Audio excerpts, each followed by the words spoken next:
Cool party, man. Thanks. Thanks for coming. Aren't you supposed to be wearing like one of those black leather berets and like sunglasses and stuff? And where are the leaflets? I'm not that kind of Black Panther. This isn't a Black Panther party. This is a party thrown by Black Panther, the hero. Oh, man. I thought I was going to stick out like a sore thumb wearing red. Well, you don't. You're good. Oh, cool. I'm not a big fan of getting the same figure from the same series or movie multiple times. Like, for example, I have the GameStop version of Captain America where he's kneeling and punching, but I didn't get the regular version because I just don't think it's different enough. And because it's pretty much the same costume-wise. So once I bought the GameStop version, I don't need to get this one just to complete my set. To me, it's complete with that variant version. And the original Black Panther is so cool that I decided that's the version I was going to get. And from just the pictures, I was like, yeah, this is all right, but it doesn't wow me as much as this mask does. But after seeing this guy in person in the store, I couldn't resist. I had to get him because he does look really cool without the mask. I don't know much about Black Panther because it's not one of the books I read as a kid. I don't know why. I just never really was aware of him. But now that I see him in this new movie, I've been doing some research on him and he seems super interesting. But does anybody out there know if you pronounce his name T'Challa or just Chala? Because I've heard of both now. Like I've heard the silent T version and I've heard with the soft T, just T'Challa. So I'm not sure. If you know, let me know how you say it or how you've heard people say it, or anybody that would be official that would know how to actually say it, because I am kind of curious about it. Or I could just wait for the movie, I guess. But yeah, he looks really cool. I like the way they got his 5 o'clock shadow in there. You know, I think they should have included a 5 o'clock shadow just like this one on the Punisher figures. That would have been perfect, because Frank Castle always has a 5 o'clock shadow. And maybe they'll put out a new Punisher out someday and include a 5 o'clock shadow just like they did on this one, because they did a good job. His hair looks really good. The paint overall is pretty perfect on the head. I can't see one flaw anywhere. I looked at the back of this package and this one was made in Vietnam, and I've noticed other ones that were made in Vietnam too have pretty good paint applications. I'm not sure if that's just coincidence with my figures or that's true with all of them made in Vietnam, but this guy's done really, really well.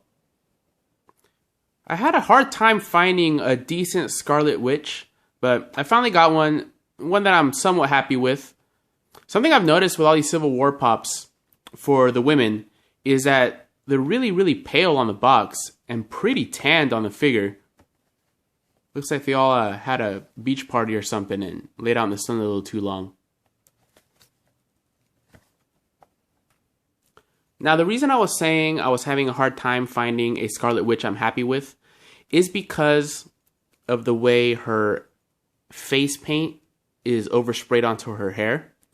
It's not a super big, messy flaw. It's pretty straight, almost like they somehow got the spray application wrong and not so much somebody's shaky hand. But this is true of all the women pops from the Civil War line. To me, my eye kind of goes to it. It's pretty noticeable. The most on the Scarlet Witch because her hair is the darkest. Like on the Agent, it's not so noticeable because she's blonde.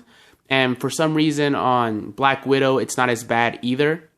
But on the Scarlet Witch, it's pretty eye-catching in a bad way. But this was the best one I found. And it's not so bad if you look at it from a normal distance. But as you can see, it still kind of stands out in what would otherwise be a pretty perfect pop because I really like her sculpt. I like the way they did her hands. You can almost see her, shaking them like she does when she's using her powers. I thought that was a really cool way to sculpt her hands, and I like those little fingerless gloves. And her jacket and pants, they all look pretty good. And her head sculpt is nice. I like the way they did her hair. Her head's a little heavy, so it's a little crooked, from the bobble, but it's not bad just of the way she's standing, and her hand kind of tends to hold her head up. And she's one of the slim female bodies, so she does come with a stand to help her, stay upright. But yeah, besides that little spray on her face that bothers me, it's a pretty nice pop. I like it better than the old Scarlet Witch. So yeah, overall, pretty happy with it. I just wish that was a little better. As you can see, the Scarlet Witch stands pretty well despite those little feet. So you don't really have to use the stand she comes with. Even if I tap her a little bit, she stays upright. And I'm really happy that they decided to make the Black Panther be one of the unmasked ones, because I do think it's cool that there's going to be 3 black superheroes in the movie. You don't see black superheroes very often. I think the last one you actually saw was, I want to say Blade, and of course Falcon, but I think Blade was the last one to have his own movie. And if the Panther is cool in Civil War, I'd like to see him have his own movie too. So I'm kind of happy they decided to make him unmasked. He is a Walgreens exclusive. He doesn't seem terribly hard to find. I've actually seen him at 2 Walgreens now. So he shouldn't be too tough to find if you're looking for him. And when I did talk to the clerk, he told me that, yeah, they had been there for a few days. So it's not like people are snatching them all up. That, or they got a good supply. So go check out Walgreens if you're looking for him. But, I mean, this still is a party, right? Like with dancing? Yeah, girl, shit. Stand, get down, come on.